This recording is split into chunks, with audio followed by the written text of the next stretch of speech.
Hi guys, ito na yung part 3 kasi di po lang maubos ng ate ko. So naubos yun na di ba yung sa akin. Pero buti nang di naubos ng ate ko.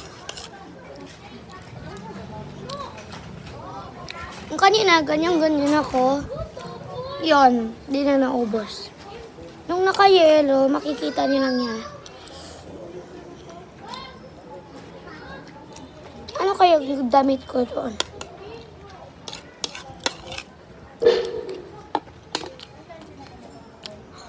Basta makita niyo lang. Pag ganyan ko, nakita ko yung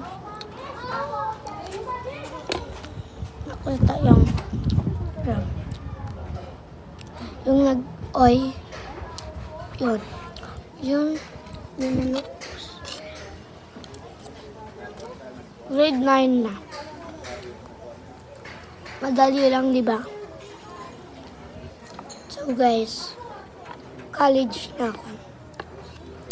Parang bata. Joke lang. Grade 1, 2. So guys, so yun ako malago ang pakpagpagis ko lakinder ina ko.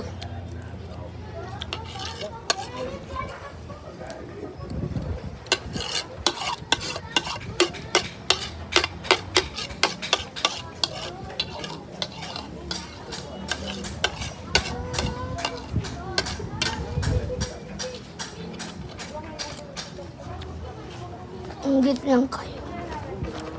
Ah. Sakit. Pag ganyan ko. Joke lang guys. Ubus ko. Ubus ko. Wala na.